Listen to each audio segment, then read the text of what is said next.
Halo buat anak-anak ibu semuanya, salam sejahtera buat kita semua. Hari ini kita akan memulai pembelajaran kita. Sebelum kita memulai pembelajaran kita, mari kita berdoa terlebih dahulu untuk mengucap syukur kepada Tuhan. Ibu akan pimpin dalam doa. Kita berdoa.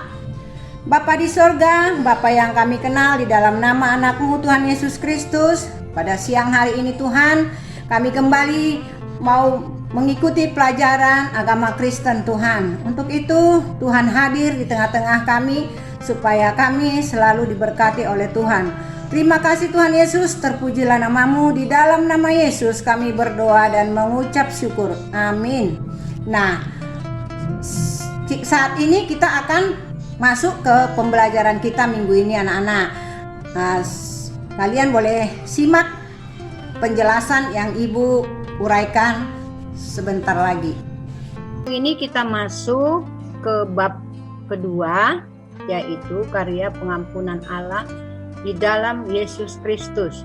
Bahan Alkitabnya Kolose 3 ayat 13 dan Efesus 4 ayat 32, Yohanes 3 ayat 16. Tujuan pembelajaran kita tentang karya pengampunan Allah dalam Yesus Kristus kita boleh lihat dalam 5 poin.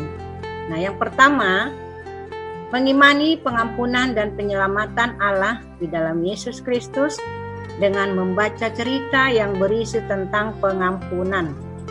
Yang kedua, menjelaskan arti mengampuni seperti Allah telah lakukan untuk manusia.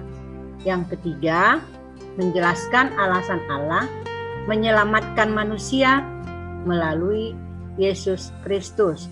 Dan yang keempat, menceritakan peristiwa Yesus mengampuni orang berdosa yang kita lihat di Alkitab kita nanti Yohanes 8 ayat 1 sampai 11. Yang kelima, melakukan kegiatan sebagai praktek orang yang telah diselamatkan. Itulah tujuan pembelajaran kita.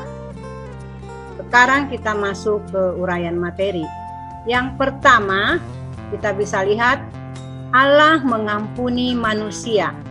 Artinya, jika kita mengaku dosa kita, maka Ia adalah setia dan adil dan mengampuni segala dosa kita dan menyucikan kita dari segala kejahatan. 1 Yohanes 1 ayat 9. Dan yang bagian kedua, bagaimana Allah mengampuni manusia? Bagaimana Allah mengampuni manusia? Kita lihat dalam 3 poin.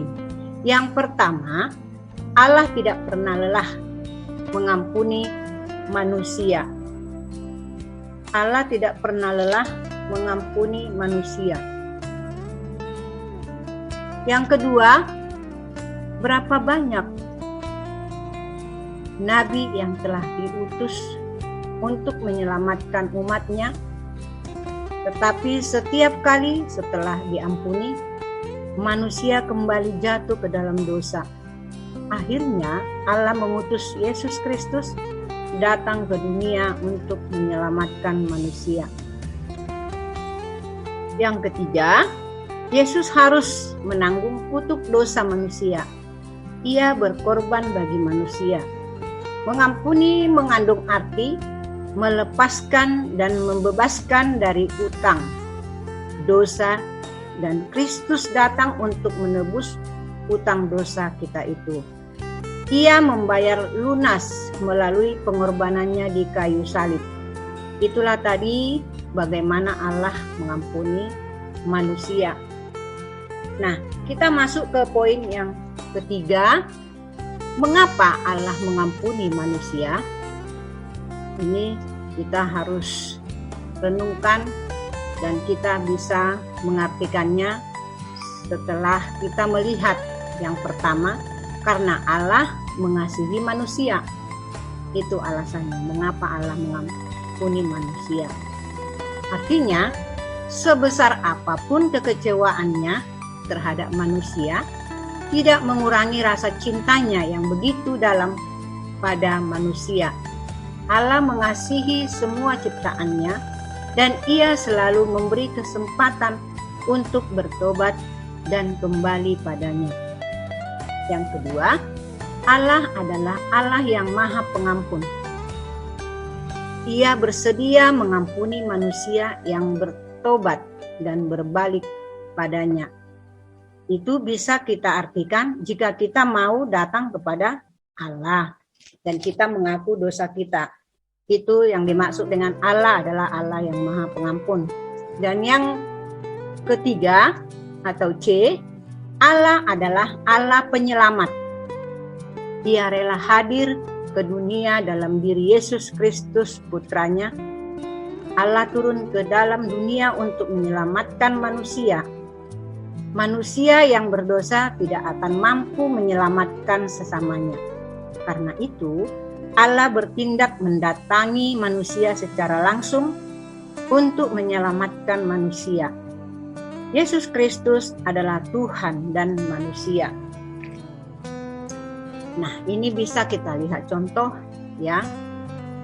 Seseorang atau satu keluarga di sini. Karena itu, hendaklah kamu saling mengaku dosamu dan saling mendoakan supaya kamu sembuh. Doa orang yang benar, bila dengan yakin didoakan, sangat besar kuasanya. Kita bisa lihat di Yakobus 5 ayat 16. Anaknya itu bisa kita lihat gambar ini, contoh ya, bahwa anak ini mungkin membuat kesalahan terhadap orang tuanya, sehingga anaknya minta maaf. Itulah kita bisa lihat di gambar tersebut. Nah,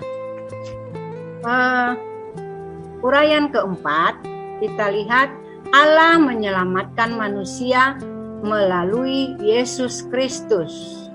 Sekali lagi Bu baca, Allah menyelamatkan manusia melalui Yesus Kristus. Hutang dosa manusia dalam perjanjian lama dibayar melalui korban penghapusan dosa berupa domba, dan dalam perjanjian baru Yesus disebut sebagai anak domba Allah yang menghapus dosa dunia karena Ia menjadi korban yang hidup menggantikan manusia. Pengorbanan Yesus di kayu salib membebaskan manusia dari hutang dosa sekaligus memerdekakan manusia dari kutuk dan maut.